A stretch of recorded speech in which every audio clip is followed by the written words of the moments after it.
están? Bienvenidos. Estamos en una nueva entrevista en el podcast ILALO, Reserva Planetaria de Luz. En esta oportunidad tenemos a nuestro compañero Diego Velasco, que nos está acompañando. Bienvenido, Diego. Muy bien, Mavis. Encantado de estar aquí conversando y compartiendo algunas experiencias de la Reserva de Luz. Muchas gracias. Y en esta oportunidad tenemos en la entrevista el tema ILALO, Volcán de Luz. Y también mostrarle a toda nuestra audiencia este libro que se está lanzando y ya se lanzó, que se llama ILALO Milenario, Paisaje Cultural de la Humanidad, para que lo puedan ver y lo puedan comprar, que es un excelente libro que justamente está lanzando Quinti Editores, que también Diego nos va a comentar un poquito más a detalle. Coméntanos, Diego, ¿por qué esta entrevista se llama ILALO, Volcán de Luz? Sí, es para remarcar el tema de luz. En el idioma puquina ancestral, el puquina es un idioma andino que, como el quichua, es un idioma prediluviano de lo que hemos visto, porque hay muchas palabras que tienen que ver con eso y se emparentan la región norte, equinoccial y sur andina, ¿no? Entonces, Illa significa luz y esta palabra también tiene hasta ahora significados que incluso son tanto, digamos, densos, ¿no? El tema de Illuminati, por ejemplo, es porque ese tema de Illa, Quilla, Ila, luz, están muy emparentados desde idiomas anteriores al diluvio. Entonces, por eso quise remarcar que ILALO sería el lugar que es la reserva de luz. Es una reserva obviamente luminosa y sobre el ILALO siempre han caído rayos, truenos y relámpagos hasta la actualidad, porque atrae esa luz, pero hay otra luz, yo creo, mucho más ligera, que es la que está activada ahora a partir de todas las actividades que se han venido haciendo. ¿Cómo nace esta idea de poder hacer este libro? Coméntanos más a detalle, porque hay varios coautores. Sí, lo que hacemos es comunidades de saberes, o sea, lo que llamaríamos una alianza de personas que saben ciertas cosas, y esas alianzas de comunidades, de autores, de investigadores, se van dando o se las va construyendo. Una misión que yo tengo, que siempre la he tenido, es la de armar grupos, comunidades en ciertos momentos para cumplir ciertas misiones de saber y de divulgación. Entonces esta en particular se dio cuando, aparte de otras actividades que hemos hecho con Quito, con la Tacunga, con Riobamba Antigua, que es, su nombre real es Liribamba, o con la antigua cuenca, Huapondéligo, Tomebamba, o con Loja, Cuxipamba, o con Ibarra, Caranqui, etc. Hemos hecho en algunos sitios comunidades de saberes. Entonces, esta surgió porque, en parte porque vinimos a vivir acá con mi esposa y junto y en las bases del ILALO. Entonces seguramente es una misión que surgió como una necesidad de divulgar este tema del ILALO. Es una sincronía, no es casualidad. Entonces armamos un grupo de personas que confluimos de ILALO Verde, de Somos ILALO, de grupos de acá de la Merced, de Quito Milenario, etc. Entonces hicimos un primer encuentro hace 2 años en el GAD de la Merced, y en esa primera oportunidad ya se fueron divulgando elementos. Estábamos todavía recién iniciando, despuntando conocimientos sobre el ILALO. Bien que nosotros la mayoría éramos foráneos, ¿no? O habíamos sido foráneos. Se entiende que hemos tenido una larga vida en vínculo con ILALO, solamente que regresábamos, que volvíamos. Entonces, esa primera confluencia que se dio y las primeras etapas de divulgación se registraron aquí. Pero ahora, con estas mismas personas y otras que se han integrado, incluso ustedes, tendríamos ya para hacer 2, 3 y 4 hilalos milenarios y seguir divulgando el tema que tiene mucha proyección, mucha luz. Yo siento este libro. Hay otros que no han tenido tanto éxito, entre comillas, pero este tiene mucha proyección. Me parece que es importante que el libro tiene este título tan importante, Paisaje Cultural de la Humanidad. Coméntame un poquito más acerca de eso. ¿Por qué el Hilaló es un paisaje cultural de la humanidad?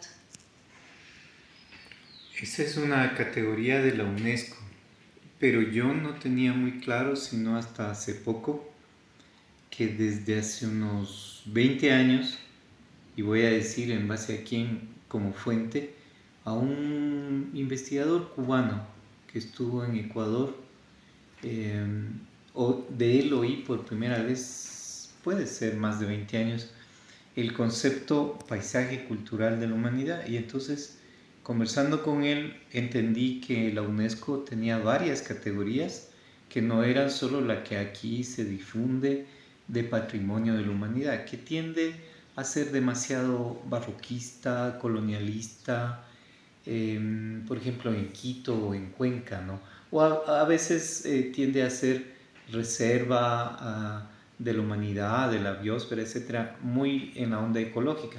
Son varias categorías que tiene la UNESCO. Pero lo que yo no sabía mucho, y es por eso que digo que nada es casualidad, es que Nicolás Roerich, el famoso pintor, filósofo, asceta ruso que estuvo buscando a Agartha y que correspondió a una misión que quizás le dio Elena Blavatsky en el siglo XIX, la Sociedad Teosófica, él tuvo como misión por parte de la Hermandad Blanca, la Hermandad de Agartha, los hermanos internos, digamos, salir a trabajar ese concepto para poder ir programando la preservación de estos lugares sagrados que habían sido santuarios de la humanidad. En el sucedáneo de eso terminó como paisaje cultural de la humanidad, a veces es paisaje histórico cultural de la humanidad, pero ese es el nombre apropiado cuando vemos que hay una yuxtaposición de historias, de culturas, de pueblos durante largo tiempo, miles de años, en el caso del Hilaló por lo menos 12.000 años, con los ingas, ¿no? No con los incas, sino con los ingas y con la que se llama cultura inga. Y así pues hemos trabajado primero por el hecho de que yo soy arquitecto, urbanista y me interesaba la cuestión esta para Riobamba, para Cuenca, para Quito, para Ibarra, para Cotopaxi, Latacunga, etc. Darles el concepto paisaje cultural de la humanidad y creamos varios grupos y varios libros para ir construyendo esa visión, porque corresponde a una capa larguísima, o varias capas más bien, lo que se llama un palincesto, y no a la visión colonialista barroquista que se quiere imponer. Por ejemplo, Quito supuestamente es patrimonio de la humanidad porque tiene iglesias barrocas con panes de oro, porque es un milagro de los museos y templos coloniales, y todo eso es simplemente una capa que está sentada sobre otras capas mucho más antiguas. Entonces el concepto apropiado de la UNESCO, pero que Roderich lo pasó un poquito para ir promoviendo esta activación de los santuarios, que ahora ya está claro, y para mí está claro, es este tema para entender que son ciudades y reservas de luz. Y yo debo decir que ciudades y reservas en la medida en que son no solo ciudades visibles, como Quito, sino ciudades invisibles, intangibles, porque son internas, ¿no? En Ecuador hay varias. Se me ocurre que hay que activar la del Chimborazo, lo que está debajo del Chimborazo, de lo cual hay muchas leyendas, mitos. La otra vez veía un video con una persona, creo que era canadiense, que decía que vino con la misión de activar la ciudad que está metida en el Chimborazo. En el sentido de lo foráneo se dice, bueno, y esta mujer canadiense, ¿cómo es que viene acá si nosotros somos los dueños de este territorio? No sabemos todos los mitos y leyendas, pero es falso porque no sabemos lo anterior incluso a lo diluviano y a las otras humanidades. Entonces las otras humanidades en términos muy, muy simples, como los dice Elena Blavatsky, tiene que ver con Hiperbórea, Lemuria, Mu, Atlantis y esta que es la quinta humanidad. Y aquí hay todo eso. Básicamente Mu para mí es Mu, o sea, el continente hundido del Pacífico, y yo siento obviamente que estoy muy vinculado a Mu, a la tierra madre, a la matria, ¿no? No a la patria, sino a la matria. Y obviamente considero que los quitus de la antigüedad, no los que se dicen hoy quitus, vienen así como los muiscas, los muchic, los mapuchi, vienen de Mu, así como los pascuenses o los que tienen los moai, ¿no? Toda el área polinesia, toda el área del Pacífico, las islas nuestras, Galápagos, de la Plata, Salango, etcétera, son islas de Mu. Entonces, esa es la primera humanidad y esta tiene mucho que ver con los ingas. Y a partir de eso, entonces, los diferentes pisos históricos, culturales, son pisos que hacen ese concepto mejor de paisaje cultural de la humanidad, aunque debería de ser de las humanidades. Esta parte que tú dices, quitus de la humanidad, o sea, ¿cómo eran los quitus anteriormente y cómo eran los quitus anteriormente? Yo entiendo que los quitus eran de origen murúa. Siempre cuando hay esa terminación u, es importante porque representa a la madre patria o la madre tierra original. Estos eran gigantes, eran más altos que los de esta humanidad. Por estar situados básicamente arriba o abajo de la línea ecuatorial en un continente que se hundió, eran relativamente pacíficos, eran relativamente, en cuanto a su fenotipo, eran morenos. Eran su fenotipo más bien delgado, esbeltos, morenos, cobrizos, ¿no? Eran bastante espirituales, tenían contactos con la tierra que eran más sensitivos, telepáticos. No eran como los atlantes. Esos son otros, por ejemplo, los caras, esos son atlantis. Más racionales, más blancos, también grandes, pero de menor contextura que los murúas. Y obviamente los murúas menor contextura que los lemurianos que se hundieron hace mucho tiempo en la parte del Océano Índico. Entonces estos quitus de la antigüedad serían de algún modo los ingas, tal cual los entendemos, que eran altos, esbeltos, más bien delgados, muy telepáticos, muy espirituales, estaban ubicados en tierras equinocciales, porque Mu estaba atravesada por la línea equinoccial, y eran personajes no invasivos, no depredadores, no agresivos, y su fenotipo, repito, era más bien morenos, eran cobrizos. ¿Se podría decir que en Ecuador nació la madre de todas de la humanidad? ¿De acá nació todo? Después del diluvio que se da hace unos 12.500 años, la humanidad tiende a refugiarse en los centros, en las mitades, y luego de refugiar y ordenar un poco sus archivos, sus placas, sus memorias, sus personajes, toda una serie de memorias que, por ejemplo, están en los tallos, o están en la maná, o están en Yanganatis, ¿no? Después de eso emergen y salen. Entonces, por ejemplo, Ruth Rodríguez Sotomayor nos habla muy bien de los Quitukara mayas. O sea, los mayas surgieron de acá, pero previamente tuvieron el concurso de los Quitus, que eran de Mu. Luego vienen los Caras, que eran de Atlantis. Hace 12.000 años se hunde Atlantis y vienen los Caras, se funden. Los Caras eran más agresivos, los Quitus relativamente eran pacíficos, vivían en las zonas ecuatoriales llenas de biodiversidad. Los Caras vienen desde Caracas. Ahora es muy interesante hablar de qué va a pasar en Caracas en estas nuevas épocas, estábamos esperando que sucediera de algún modo. Y entonces desde Caracas, Bogotá, Huacatá, Quito, Sumpa, la zona donde se establecen los Atlantis, viene ya una fusión Quito-Cara, se genera lo que serían los mayas, estos van hacia Centroamérica y también van a la Amazonía o se refugian también en la Amazonía.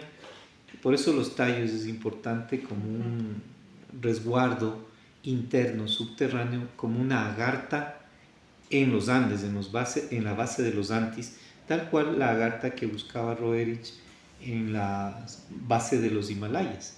La energía de los Himalayas ahora está más vinculada a este renacer aquí en los Andes. Seguimos con la pregunta paisaje cultural de la humanidad. Machu Picchu de por sí también es mencionado por la UNESCO como Patrimonio Cultural de la Humanidad. Sí. Egipto también, pero ¿por qué el Ilaló? ¿Por qué Quito? ¿Por qué Ecuador? ¿Por qué en Ecuador es considerado, por qué el Ilaló es considerado Patrimonio Cultural de la Humanidad? ¿Cuál es la diferencia? Digamos, nosotros planteamos eso. En tanto que yo soy especialista de estos temas patrimoniales, de las ciudades andinas de origen precolombino, que es mi interés. Entonces, yo lo que quiero posicionar, y en eso vamos ya algún tiempo, con unos 15 años, el concepto paisaje cultural, porque eso nos hace ver todas nuestras capas en el largo tiempo y las juxtaposiciones o los palincestos, es decir, cómo se van articulando unas culturas con otras. Por ejemplo, en el caso donde estamos, la Inga, la cultura Inga, también se le puede llamar la cultura Anti o Ati, ¿no? Y luego vienen los Quitus, y luego vienen los Caras, o Guara también, o Guaris, en el Perú, y luego vienen los Incas o Cusqueños, son nombres a veces inadecuados, serían básicamente los cusqueños, y luego vienen los europeos que llegaron, pero muchos se ha construido una falsa historia.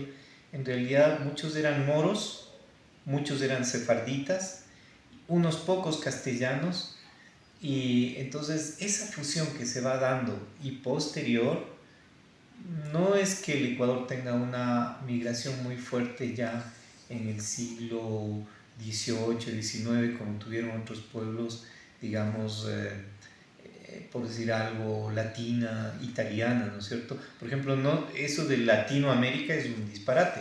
Puede ser que Latinoamérica tiene que ver con, supongamos, con Lima, gran influencia italiana, con Guayaquil, de hecho con Argentina, eso es Latinoamérica, pero nosotros somos Andinoamérica ecuatorial y no hemos tenido, posterior a la llegada española, por llamarla española, unas migraciones muy fuertes, quizás asiática en su momento, ¿no?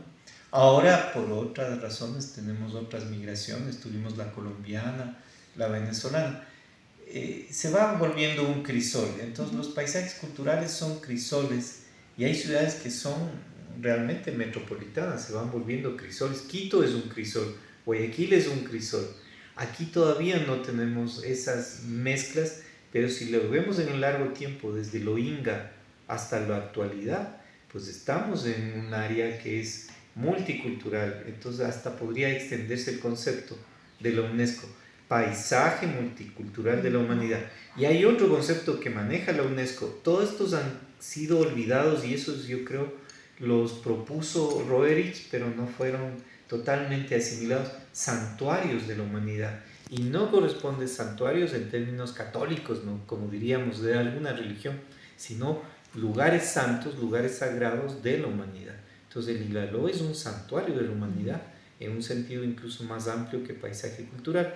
Pero todos estos conceptos los hemos propuesto nosotros, usando estas bases de carácter técnico que se extienden, ¿no?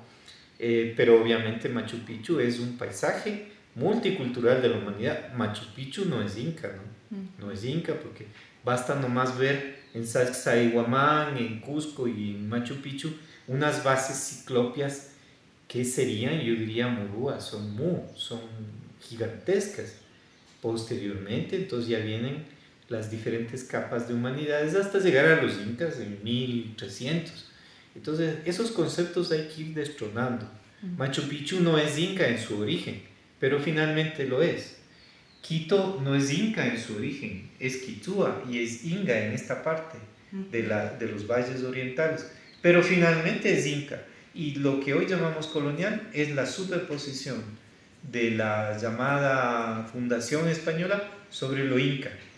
Entonces, esos anclajes y esas superposiciones, esos son lo que constituye el paisaje cultural. Sin embargo, en el libro yo lo que planteo es una introducción para que la gente pueda tener una idea de lo que la UNESCO dice, pero posteriormente tenemos que hablar ya de cosas mucho más complejas, es decir, fue Roerich quien planteó en su contacto con los hermanos internos, la Hermandad Blanca, la necesidad de ir activando los santuarios, aunque sea en niveles oficiales, en niveles que van siendo en niveles 3D, niveles para la gente común, que se entienda y que vea, pero también se van tergiversando sus conceptos, se va perdiendo la idea de lugares santos de la humanidad y se van llevando hacia cosas como que tienen las más lindas iglesias, que nos trajeron el barroco, cuando el barroco que tenemos en Quito es un barroco andino equinoccial, es una mezcla, ¿no?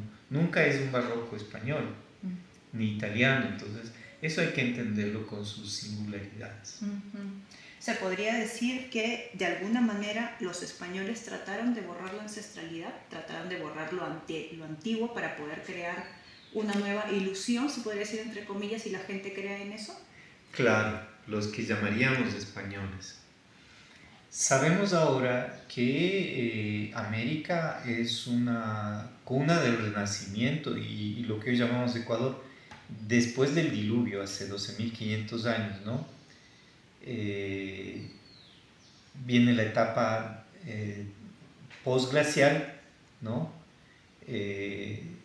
Cuando esto sucede, pues suben las aguas, se refugian las personas en las cimas, en los Andes pueden hacerlo, a veces se refugian en ciertas partes internas, se pierden algunas costas, se pierden algunas ciudades costeras en América, en el Pacífico, en Ecuador, en Perú, en Colombia.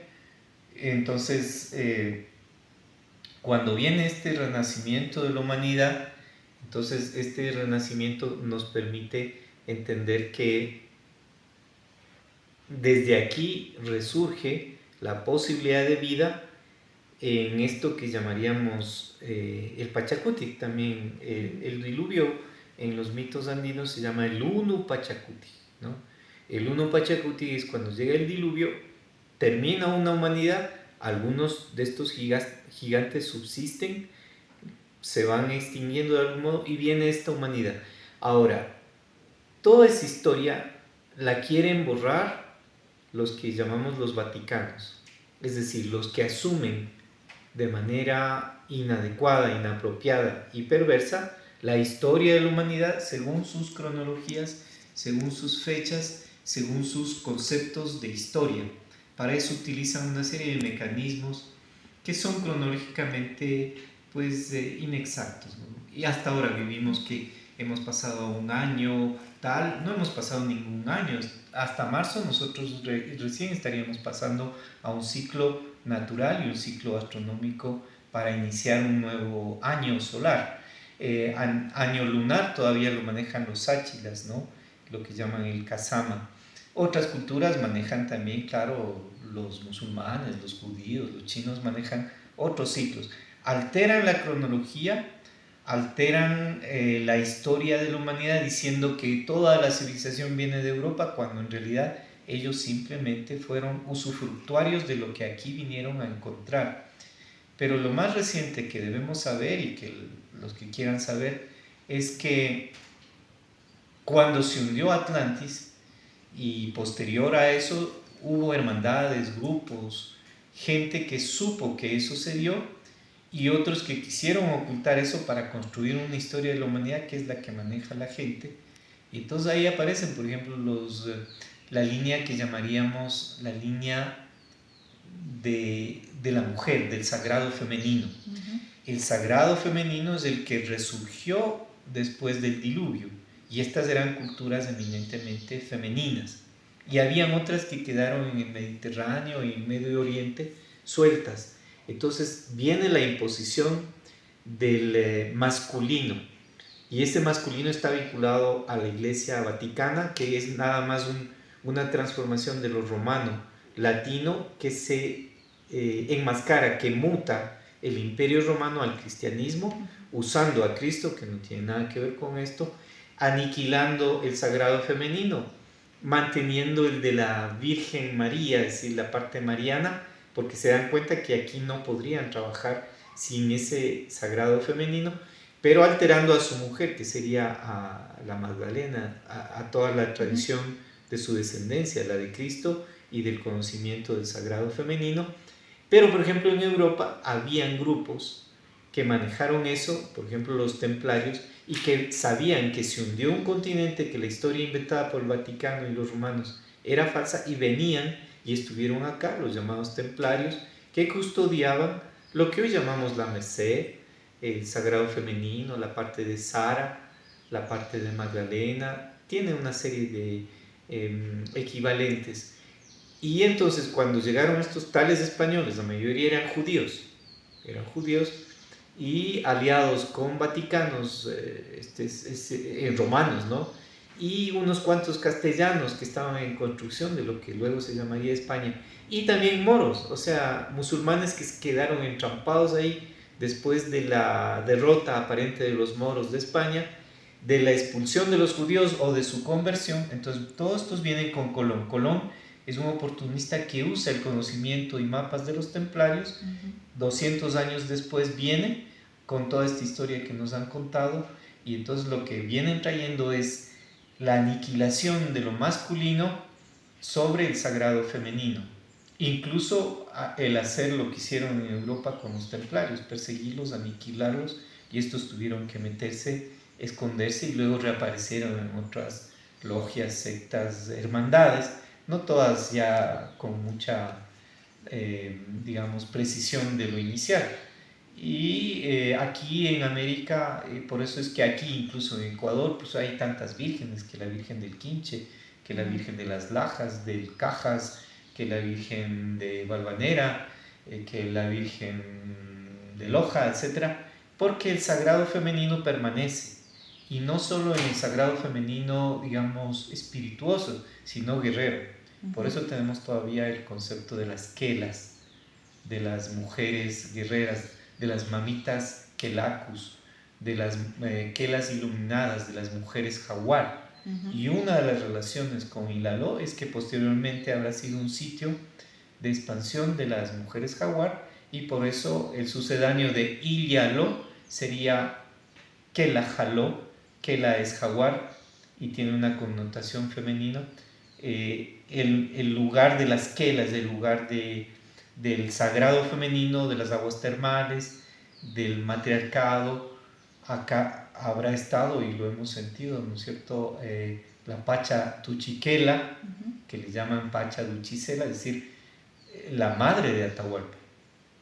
Entonces todo tiene relación con el sagrado femenino, y eso es lo que vamos sintiendo, lo vamos entendiendo racionalmente, y lo vamos entendiendo a través de sueños, de intuiciones, de lecturas, de premoniciones, de contactos, por ejemplo con ustedes. Vamos reconstituyendo ese sagrado femenino. Sabemos que debemos aportar a la recomposición, restauración de ese sagrado femenino, y esa es nuestra misión. Qué interesante, porque es un sinfín de poder conversar de varios temas que están conectados de alguna forma. ¿Inga o Inca? Se ha confundido. Lo Inga sería vinculado a los famosos gigantes de la antigüedad que moraban en estos sitios. Hasta ahora se ven como tolas inmensas aquí en la zona desde Angamarca. También sería Inga, Anga, Anti, ¿no? O también se les llamaría Atis. Serían estos gigantes murúas, ¿no? Retomando lo que hablamos, que vinieron acá, establecieron sus comarcas, ¿no?, sus angamarcas, ¿no?, sus regiones de los ingas, angas, y estos ingas son primeros, ¿no? Los incas, para mí, esa es una hipótesis, pero hay que irlo definiendo, que significa estar en lo sagrado, estar en lo grande, estar en lo superior. Seguramente los cusqueños visitaron Quito y a sus ancestros, ¿no? A su gente, la gente que bajó, porque una gente vino desde Mu hacia la zona actual peruana, hacia el Chile actual también, hacia Isla de Pascua, de hecho. Otros fueron al Pacífico colombiano, los muiscas, ¿no? Por ejemplo, antiguos ancestros también con ese concepto de Mu. Y estos hicieron una gran civilización antidiluviana. Cuando llegaron ya el diluvio, ya estos de algún modo fueron pereciendo, desapareciendo, fueron replegándose, y viene la otra humanidad, que es la nuestra, la quinta humanidad. Y entonces ahí los incas históricos podemos situarlos en 1300. Los incas míticos como Manco Cápac, Mama Ocllo, podemos situarlos, claro, 10.000 años antes, ¿no? Pero entre unos y otros hay una gran distancia, y que de ingas se hayan llamado incas es una relación muy interesante entre el Ga y el Ka, ¿no? Pero el Ka implicaría haber recibido una información egipcia para tener ese concepto del Ka, que es la energía sagrada para los egipcios, por lo tanto Atlante. Y la posición de los incas ya históricos es invasora, expansiva, es activa, no es como la de los incas, que eran relativamente pacíficos, pasivos, como los quitus. Es posterior lo de los incas a los guaris, o los guaraníes, o los que fueron anteriores, se los entiende ahora en Perú, anteriores a los incas cusqueños. Y ellos asumieron el nombre de los antiguos incas, de los antiguos gigantes, de los antiguos atis. Y por eso, por poner un ejemplo, en Ecuador se confunde y se dice Inga Pirca. Pero si nosotros vemos Inga Pirca, vemos los farallones, las estructuras iniciales, son gigantes. Vemos uno que llaman el rostro del Inca, es un rostro gigante que está en la parte hacia la quebrada, hacia el río Silante, en Inga Pirca, Ecuador. Y entonces se llama tal cual, Inga Pirca, la pirca de los ingas, no de los incas. Sin embargo, al final llegaron los incas en 1400, etcétera, poco más, y establecieron sus templos sobre los templos cañaris. Antes que los cañaris, los situmas eran más vinculados a los mu, por el mismo hecho de situmas, cabeza de luna, cabeza de energía circular, shitumas. Los shitumas dan origen a los cañaris se fusionan con los incas, e Inga Pirca es un paisaje cultural de todas estas capas. Pero lo que vemos como en Machu Picchu, en Sacsayhuamán o Inga Pirca abajo, eso es Inga, no es Inca.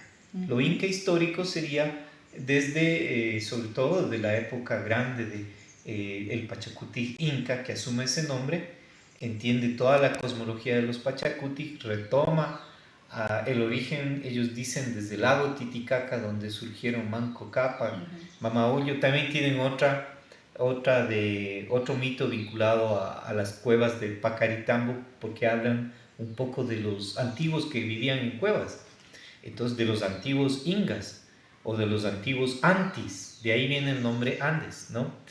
Entonces no es lo mismo, pero la gente ha confundido, y sí hay que señalar, en Perú es terrible que se fusionaron por una serie de razones ciertos elementos incásicos que quedaron ahí flotando con elementos oligárquicos virreinales limeños, y luego oligárquicos militaristas peruanos, y hay un arrasamiento que quieren contar la historia como el imperio de los incas. Nos difuminan a nosotros los quiteños o quitúas, difuminan a los antiguos puquinas, a los antiguos aymaras, y arman ahí una mezcolanza y dicen que el imperio del Tahuantinsuyo, que no saben ni qué significa, y arman esa agresividad que no es nuestra, que no es inca, que en todo caso podría ser inca, histórica, del final, pero solo del final. 200 años prácticamente se elevó con toda la cultura anterior andina, lo que llamaríamos el Tawa Inti Suyu. Tawa, tetralidad, Inti, sol cenital, palabra puquina, y Suyu, que serían regiones. Entonces las 4 regiones del sol cenital que dicen un imperio. No hubo ningún imperio, eso es difícil de explicar, pero hay que aclarar porque viene desde hacia nosotros un arrasamiento que viene desde Perú, de los sectores oligárquicos y de algunos que se las dan de chamanes, etcétera, que vienen con esa agresividad, ¿no? A hacernos desaparecer. Nosotros somos más antiguos. Nosotros dimos origen a la humanidad posterior al diluvio. Aquí se desarrolló lo Quitucara Maya, como dice Ruth Rodríguez, y de aquí se fue al Mediterráneo. Se fue otra vez a Ankara, se fue otra vez al Saqqara, al Sahara, ¿no? Y se fue otra vez reconstituyendo una humanidad desde aquí, desde la centralidad, las tierras de la mitad de América o de Amaruca, ¿no? En otras ha habido surgimiento desde el Asia, otras desde la India, otras desde más bien Europa del Norte. Han habido diferentes nodos de resurgimiento de las humanidades a partir de los grandes cataclismos.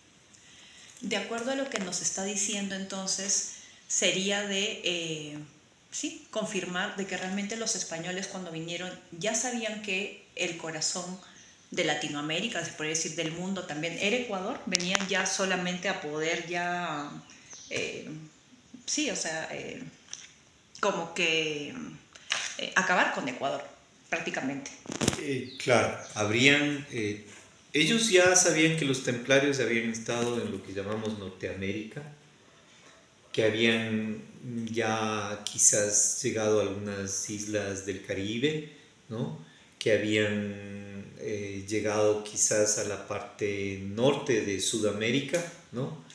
Entonces ellos ya tenían esos datos por mapas de los templarios que entendemos que Colón hurtó a través incluso de un matrimonio por conveniencia, y entonces lo que fue es a convencer a la reina de Castilla, ¿no? Isabel la Católica, y esta a su vez chantajeada por los vaticanos.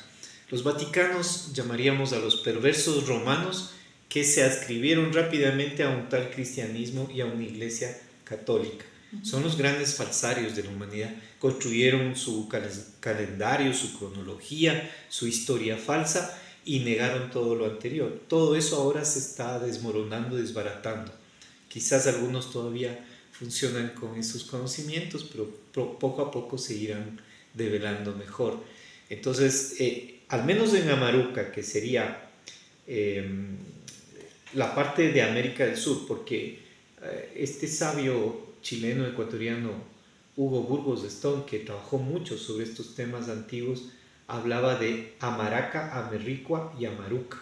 Entonces para nosotros sería Norte, Centro y Sudamérica.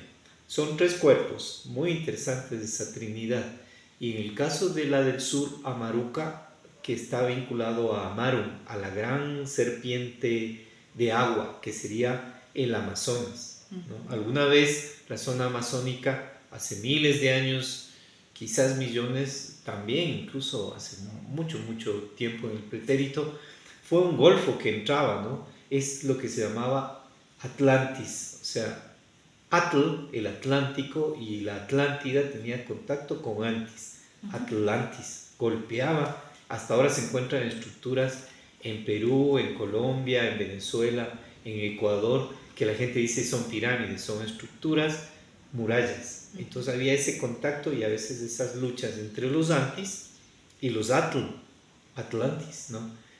Entonces cuando en América vemos si este es un cuerpo, este cuerpo tiene una especie de chakra superior que es Atlantis hundida, y luego ya tiene una especie de coronilla que sería Caracas. Caracas no porque nosotros apoyemos estas situaciones que se han dado últimamente, sino por otras razones, entendemos que se irán liberando de una serie de imaginarios que han tenido a la gente detenida, porque ahí está el Monte Ávila, el Guaraíra Repano estaría activándose como habíamos pensado desde hace mucho tiempo que debe activarse. El Guaraíra Repano, que es Monte Ávila en Caracas, Huacatá, Montserrat, ¿no? Y Guadalupe, que serían los montes tutelares de Huacatá, que hoy se llama Bacatá o Bogotá. El Gran Pichincha en Quito, ¿no? Y el Ilaló, más antiguo que el mismo Pichincha, porque es lo más vinculado al largo tiempo, al tiempo más antiguo del Quito milenario. Del Quito significa tierras de la mitad. El más antiguo es toda esta zona del Ilaló en 360 grados. Uno más reciente, posterior al diluvio, la meseta de Quito. La gente no se da cuenta por una serie de modificaciones que se han ido haciendo, en parte también es para borrar la historia, de que están en una meseta. Y después de la meseta viene el Machángara, que sería el río, la fuente de los Caras, del Machaycara, y luego vienen los valles orientales, ¿no? Que tienen como volcán tutelar al Ilaló. Entonces, sí, Caracas es como el chakra de carácter coronilla, ¿no? El corona. Bacatá corresponde a la frente, a la parte vinculado a la precognición, ¿no? Al tercer ojo. Y entonces vamos llegando hacia Pasto, por ejemplo, que sería ya vinculado a la tiroides, y en Quito estamos en el corazón. Vamos bajando y llegaremos a la zona Cañari y la zona de Cajamarca, que serían plexo solar. Y vamos llegando al Cusco y estamos llegando a la parte ombligo. Y vamos bajando en diagonal, porque estamos bajando de Caracas a Quito. Sumpa, por definición, es el camino que hicieron los Caras. Y vamos bajando Cajamarca, Cusco, vamos a llegar al lago Titicaca, que es matriz. Entonces, en ese diamante que está en Amaruca, Quito es corazón. Quito es corazón y Cusco ombligo. Entonces, si tú ves en un cuerpo cómo sienten las personas vinculados al ombligo, qué expectativas tienen, si ese es el chakra fundamental en ellos, ¿no? Y cómo sienten los vinculados al chakra raíz, y cómo sienten o sentimos los vinculados al Quito, el corazón. Entonces no es lo mismo cómo sienten en Caracas, vinculados un poco hacia una parte que sería el chakra corona, y mucho a Atlantis, ¿no?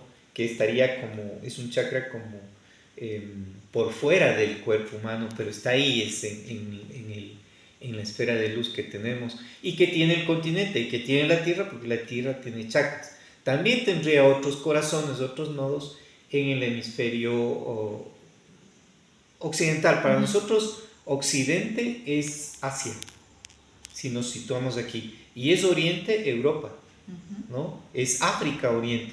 Pero como nos han impuesto los romanos, los vaticanos, nos impusieron norte, sur, este, oeste, y luego ya vinieron los colonialismos inglés, francés, español, etcétera, nos impusieron normas de referencia, horas, paralelos, meridianos. Perdimos todo eso y nosotros estamos un poco flotando en el espacio, pero tenemos que recuperar. Nosotros somos puro corazón, aquí estamos latiendo, y el Ilaló es un corazón latiendo todavía, es un volcán. Por eso un volcán de luz, un volcán corazón, un chungo de América, pero también de la humanidad. Pero en este caso lo que vamos a tener que recuperar es este eje Caracas, Bogotá, Quito, Sumpa, si es del caso lo que hoy llamamos Santa Elena, y de ahí Cajamarca, Cusco, Tiahuanaco, que sería La Paz. Se han ido dando en estos últimos tiempos grandes cambios sociales, políticos, de conciencia, con sus recovecos, con sus altibajos, pero hemos activado ese diamante, ese semidiamante. En el opuesto está Acacor, está El Dorado, está el Amazonas, y ahí está una localidad que se llama Santarém. Y Santarém, obviamente, en su momento en Brasil se activará y tendremos un diamante que es el que llamamos el diamante de Amaruca, en donde el corazón debe desplazarse. Eso sabían los españoles que ya llegaron acá. Más fueron judíos, pero digamos, los templarios ya estuvieron en la Amazonía, ya estuvieron en Bolivia, ya estuvieron en Argentina, ya estuvieron en Paraguay, incluso ahora se han reconstituido en Argentina, Paraguay, en Chile ya estuvieron en Perú, estuvieron en Ecuador, seguramente también en Colombia, y ellos llevaron la idea del tal dorado, de esas tierras del agua de oro que son la Amazonía, ¿no? Y que cuando vienen estos judíos que se hacen llamar españoles, quisieran que sea la nueva Jerusalén, ¿no?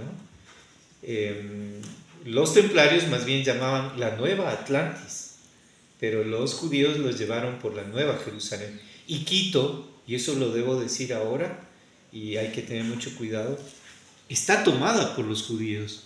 Y una de las ideas de intenciones para Quito era convertirla en la nueva Jerusalén. ¿Por qué? Por ser una ciudad santa. No me refiero a la ciudad de Quito ni a la meseta de Quito exacto, sino a todo esto que incluso en el mapa es como un corazón, el perfil del Ecuador actual, ¿no? Contemporáneo. Y claro, había una lucha muy, muy peligrosa actual con los nuevos avances judíos en el sentido perverso, no de los judíos originales, sino del sionismo internacional que ahora se va para Argentina, que ahora se va para Venezuela, que maneja Estados Unidos, que ahora aniquila Palestina. Los palestinos son muy hermanos, incluso en su fenotipo de los quitos.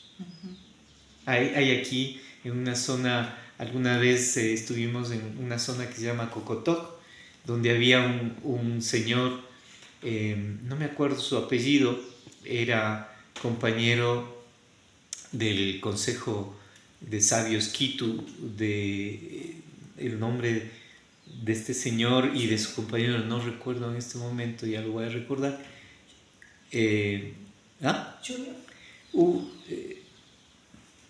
Junio, sí, Junio. Y el nombre, no me acuerdo, pero el apellido Junio. Y entonces este señor decía, nosotros somos palestinos, yo soy Quito. Y me decía, mira estas estructuras de los quitos y mira de los palestinos. Y era loco, pero en la realidad, tanto el fenotipo Quito verdadero, no el que se quiere ahora hacer aparecer como Quito por una serie de motivaciones más bien políticas y, bueno, coyunturales, es que hay una gran hermandad entre los palestinos con los quitos. Y por eso nosotros estamos sintiendo el dolor de los palestinos. Porque somos hermanos antiguos de sangre. Los que nos sentimos quitos. Yo me siento quito de la anterior humanidad. No me siento tanto Atlantis.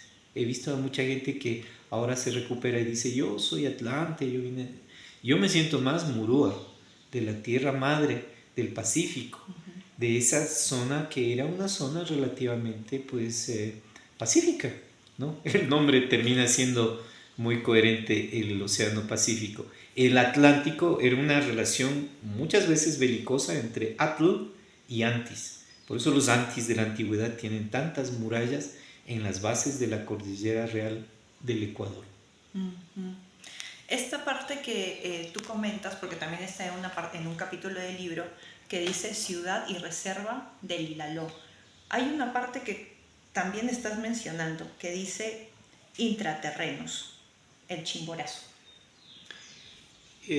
Yo considero que el corazón muy antiguo del Ecuador, como corazón de América, es el Ilaló, pero un Ecuador relativamente reciente. Ahí hay que tomar dos ojos y dos puntos de interés para ir generando más ciudades y reservas de luz, que ojalá nos alcance el tiempo para poder seguir haciendo, pero eso quedará, eso sigue. Es Cayambe, que es la gran pirámide nevada equinoccial que encontraron los quitus y que le llamaron, según Reinaldo Murgueitio, el Cotzambí. Llegaron y estructuraron Quitsaya y Quitzato. Quitsaya hacia el norte y del Cayambe y Quitzato a la zona sur. Hasta ahora existe la palabra Quitsaya. Quitzato lo ha retomado alguien en sus proyectos científicos. Pero el nombre que dice Reinaldo Murgueitio cuando hace Él tiene una información especial, sobre él habría que hablar mucho en algún momento. Dice, vinieron cuando se hundió el continente del Pacífico, no del Atlántico, porque ese es otro mito, el de los caras, ¿no?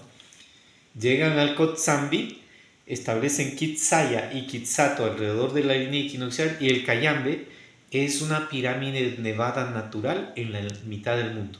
La atraviesa en la parte sur, ¿no? Actualmente en la parte sur, pero en algún momento incluso habría sido en su cumbre. Pero otro elemento que hoy palpita muy fuerte y que tiene tanto el Cayambe como el Chimborazo, y yo lo siento y no puedo explicarlo, pero ciudades internas y reservas de luz de la Hermandad Blanca son el Cayambe y el Chimborazo. Y hay que tratar de hacer eso. Y en el sentido del sagrado femenino es Cotopaxi, que debería ser la Cotopaxi, que sería la cuello de luna, Paxi luna, y entonces la garganta de luna, ¿no? Pero nosotros estamos en una tierra volcánica donde podemos seguir armando y armando una red de lo que se llamaría, creo que Humboldt le llamó la avenida de los volcanes, y entonces desde Pasto, que corresponde a nuestras tierras, por más que hoy sea Colombia, eso no importa, el Chiles, el Cumbal, el Imbabura, la Cotacachi, el Pichincha, el Cayambe, el Cotopaxi, los Ilinizas, Tungurahua, Chimborazo, toda esta zona central de los Andes ecuatoriales está llena de fuego y es la que debe activarse ahora y está activada para el renacer de la humanidad. Eso es lo que nos toca y hemos venido acá sin saberlo o sabiendo que estamos formando parte de eso. Por eso el Ilaló, como parte de ese proceso, es el padre antiguo, el abuelo antiguo de estos otros que ya son relativamente recientes, pero que seguramente tienen y deben ser ciudades y reservas planetarias de luz. Estamos en el Ilaló con nuestro compañero Diego Velasco. Por favor, síganos en nuestras redes sociales, que es Instagram, Facebook, YouTube, y también compártanlo. Si les gusta este video, compártelo con mucha gente y únete a nuestra comunidad. Muchas gracias por estar aquí. Seguimos con las preguntas que justamente estamos en esta entrevista con Diego Velasco. ¿El Ilaló te ha hablado? ¿Te habla? ¿Te sigue hablando?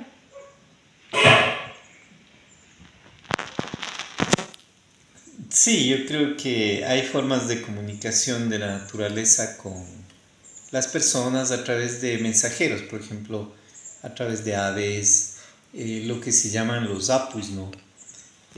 Sobre todo más en el sentido cusqueño se dice, vienen en forma de llamas, vienen en forma de halcones, guamanes, vienen en forma del quinti, el pájaro indi, llaman en el mito este que guiaba a Viracocha. O sea, son mensajeros que establecen la relación entre la tierra y el cielo y con los seres humanos cuando están dispuestos a escuchar. Pero esa situación yo veo que es un proceso, en mi caso, un proceso que ha llegado ya en la madurez. No es que yo era muy atento a estas situaciones. Tenía más sueños, tenía ciertas intuiciones, pero ahora tengo más claro cómo acceder a ciertos conocimientos. A veces incluso digo cosas que no estaba pensando decir, pero salen de pronto porque seguramente es el momento para que salgan. Entonces a veces eso es como que ciertas entidades, en este caso un volcán, que es una entidad superior, que es una entidad de miles de años, ¿no? Quizás millones en el caso del Ilaló, transmiten energías, intuiciones a través de sueños, a través de impactos, flashbacks así que se dan, déjà vu también, o sea, como recuerdos, ¿no? Eso sucede ahora más a menudo conmigo porque estoy un poco más atento, pero antes, digamos, era más racional, más lógico. Pero sí, claro, hablan de diferentes modos. Se puede decir hablan, pero pueden mandar simplemente pensamientos telepáticos, intuiciones.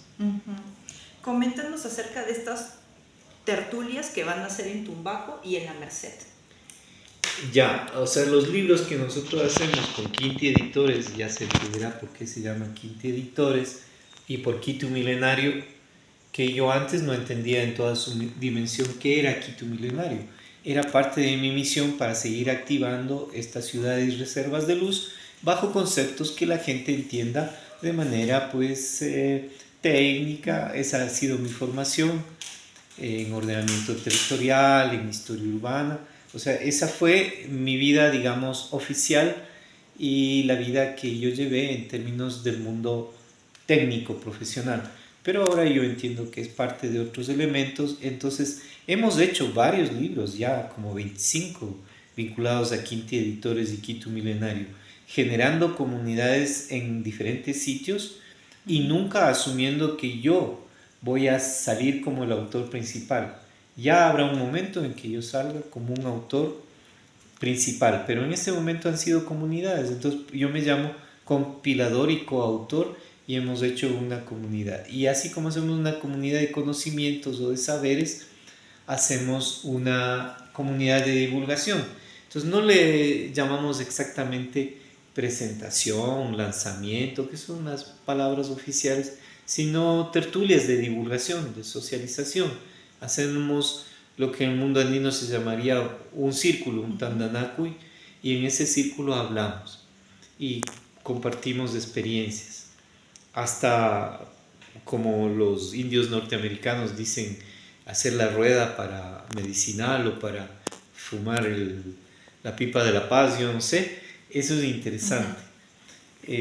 A propósito, he sentido que el Ilaló me ha dicho, hablando de lo que tú decías, en las últimas caminatas que hemos hecho, que me mantenga en lo posible lo más sano y sin ingerir ninguna cuestión que pueda ser alcohol, cigarrillos, no se diga todas estas plantas que ahora se han puesto de moda para mucha gente, no, que me mantengan lo más ligero para poder recibir, porque es así como se pueden recibir informaciones, ¿no? Entonces, digo, el ejemplo de la pipa de la paz o del tabaco, solo como un ejemplo, yo ya no fumaría en absoluto nada porque considero que debemos estar muy sanos para poder hacer esta misión. Pero haciendo ese ejemplo de hacer un círculo y en ese círculo compartir en el mundo andino el tandanacuy, una relación de dime y direte, tú hablas, ¿qué opinas tú?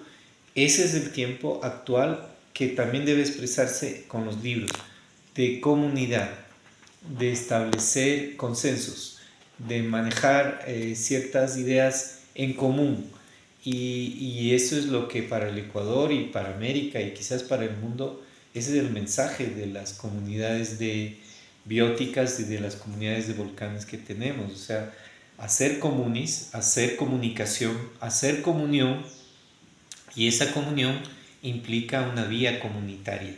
También para hablar sobre un libro, esta vez en Tumbaco estarán hablando José Buccelli, que es un gran ser humano vinculado al tema de la bioética, al tema de la biología, de lo que él llama la biología quituensis. Me gusta mucho eso de darle un sentido de que nosotros tenemos una biota muy singular que sería la quituensis.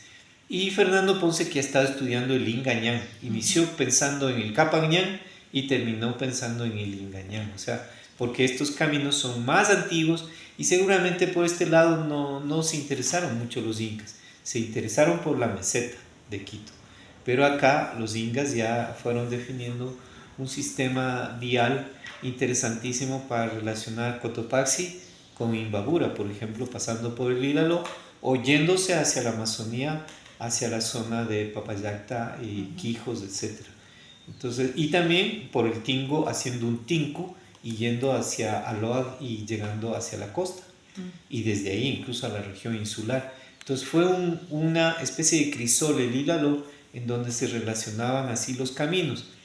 Tanto Fernando Ponce, que es biólogo en un sentido formal, digamos, es un biólogo académico, pero se ha ido metiendo en este tema de los caminos y de las culturas, porque seguramente estaba también en su destino. Y José, porque ya desde hace mucho tiempo estaba con Quito Milenario ayudándonos a entender esta biota quituensis. Son los dos esta vez los que van a hablar en Tumbaco porque esa es su zona prácticamente de influencia. Y en el caso ya del 6 y el 7 de febrero vamos a hacer una divulgación más extensa de 6 autores que estamos aquí, que ya tenemos más cosas para decir, así como, por ejemplo, yo hablo aquí del paisaje cultural desde la UNESCO, pero yo hablaría del paisaje cultural desde el proyecto místico de Roerich, de su misión con Agartha, ¿no? Entonces, eso lo haremos ya 6 autores, serán Henry Males, que es el ilustrador, que también tiene muy buenas intuiciones, sobre todo en la lectura de los paisajes. Estará José, estará Fernando, estará Cintia Andrade, que tiene muy buen conocimiento de los caminos también y es muy perceptiva para entender pucarás, tolas, caminos étnicos, etcétera, por su experiencia allá en la zona del Batán. Estará también Xiomara Isurieta, que es quien indujo, quién sabe, este tema de la ciudad y reserva planetaria de luz, partiendo de su concepto inicial con Hilalo Verde. Porque en Hilalo Verde también, de hecho, hay una serie de vecinos, académicos, profesionales, activistas que tienen bastante influencia en la zona de Tumbaco. Y entonces Xiomara, bien que no vive ni en Tumbaco ni en La Merced, pero por alguna razón también que estaba en su destino, ha estado activando eso. Entonces, como 6 personas en 2 jornadas, el viernes 6 y el sábado 7, haremos 3 horas de divulgación, de Tananacui, de socialización. Preferimos llamarle así, de hacer comunis, comunidad, comunión, antes que hablar de presentación, lanzamiento, cócteles, bocaditos, tal cual se hace en el mundo oficial, ¿no? Pero bueno, la gente comprende que es una especie de apertura, de soltar algo para que empiece a volar por su propia cuenta. Y una de las preguntas para ya poder finalizar es ¿cómo llegaste a Ciudad y Reserva Planetaria de Luz? ¿Cuál es tu misión con Ciudad y Reserva Planetaria de Luz? Bueno, yo entiendo que llegué porque era la lógica que debía yo entender en mi proceso personal y profesional. Yo soy arquitecto, más que a la arquitectura me dediqué al urbanismo y más que al urbanismo al ordenamiento territorial en áreas amazónicas, andinas y costeras. Y entonces ahí fue entendiendo que existía un orden anterior a las formas que creemos nosotros occidentales de planificación, urbanismo, ordenamiento territorial. Ya había un orden anterior y estaba vinculado a estos elementos que hemos hablado.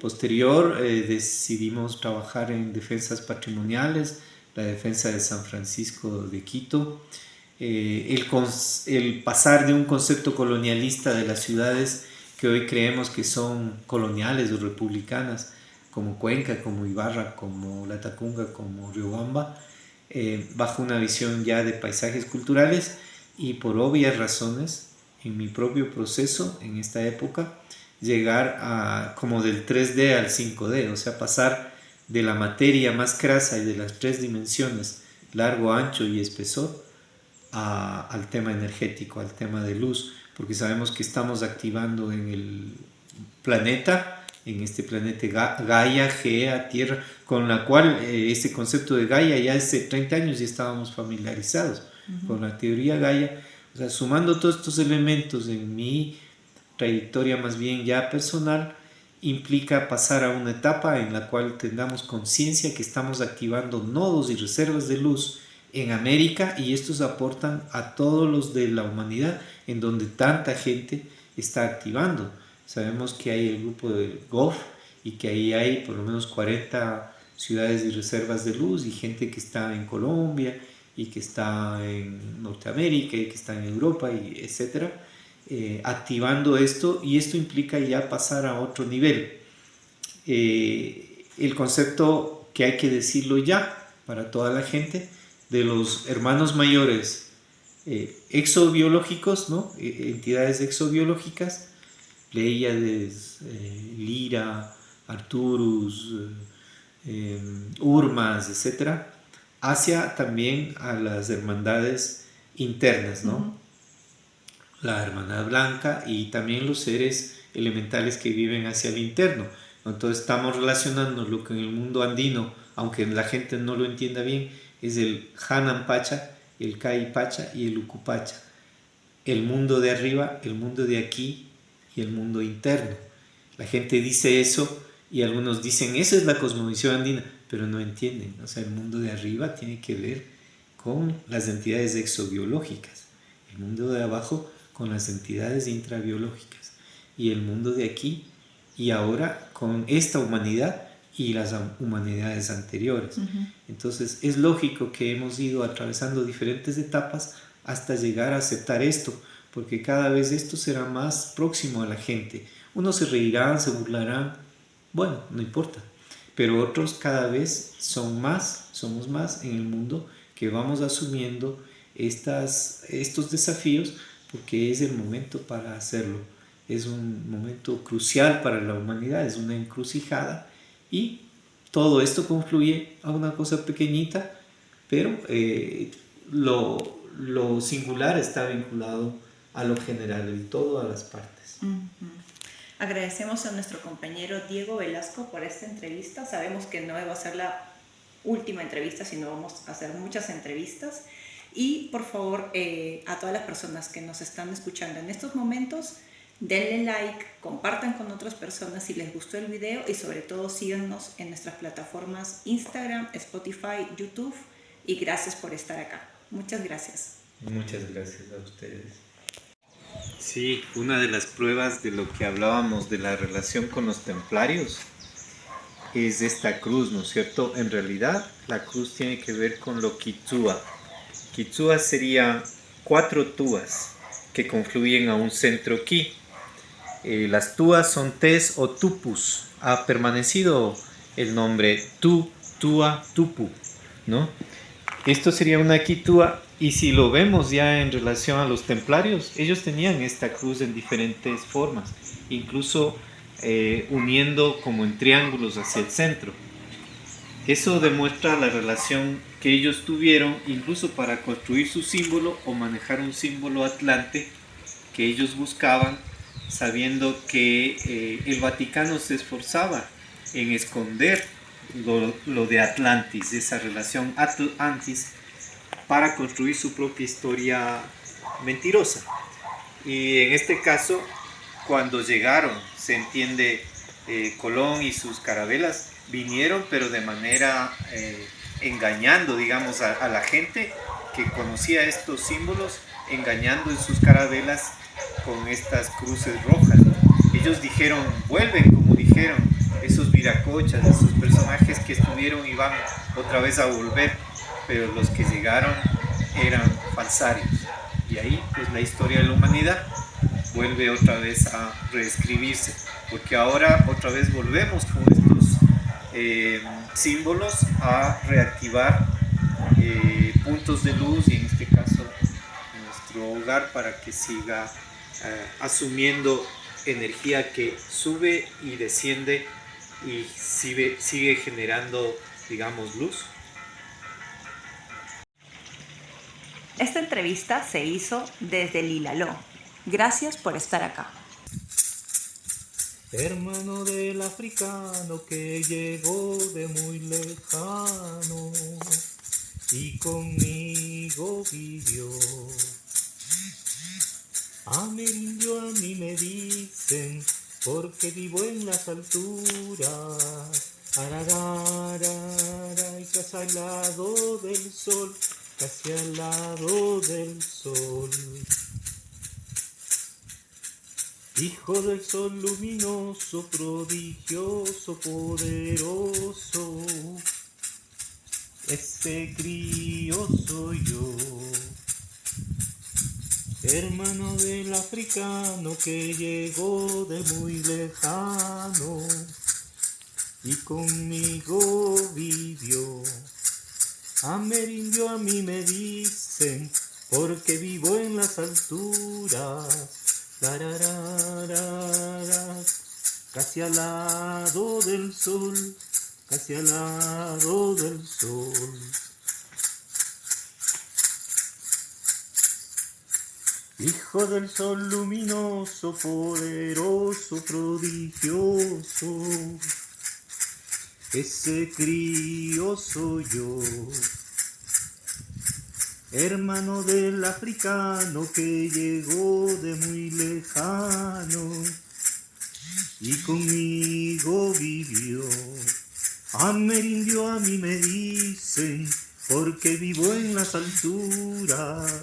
Tararay, ray, ray, casi al lado del sol, casi al lado del sol, casi al lado del sol.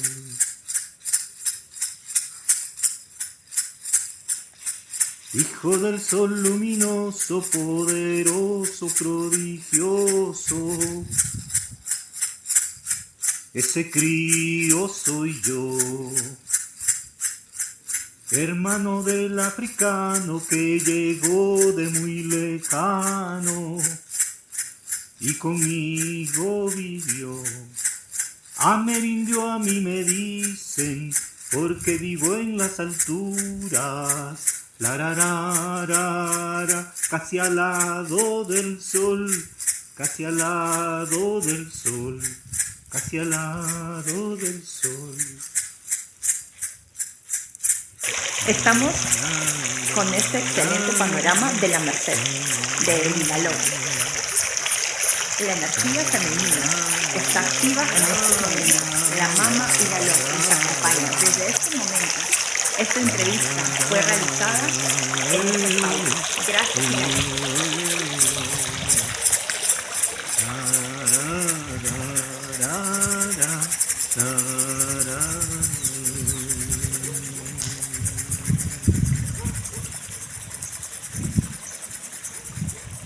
¡Uy, ya!